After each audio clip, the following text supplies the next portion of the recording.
Habakran halor ka jingsha ban ya yiki kali ha kanong ba nakalyang Deputy Commissioner ila pentip ba ansya ban mi tangi ki kali kamay kataru da kababot yiki jing penbet katanat transport da ki odd but even numbers.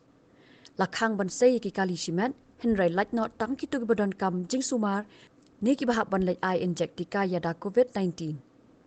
Only in particular numbers will be allowed to apply between the 1st and the 8th of May, but this applies only to local taxis and auto rickshaws. All others will not be permitted.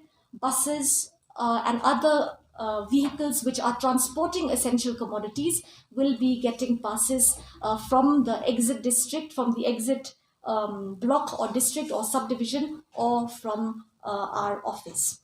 When it comes to private transport is restricted except for people who are going out for essential works as per what has been listed out in para 7 of subsection A.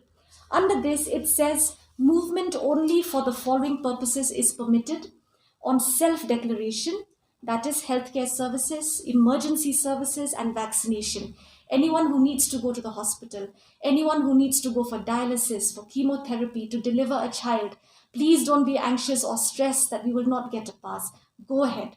Nobody will stop you, even if you are checked, you have the documents, or you can explain to the officer in charge, to the police, to the magistrates. We don't want people to shy away from seeking healthcare during this time because you are scared of the lockdown or you are scared of action being taken. So we encourage health-seeking behavior, especially during this time. Similarly, vaccination.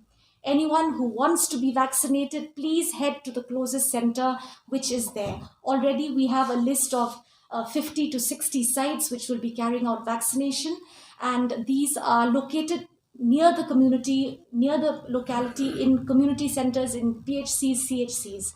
If you wish to go to a center which is a little far away in your car, you can pre-register on the CoWIN app, and then you can have that registration ID as proof.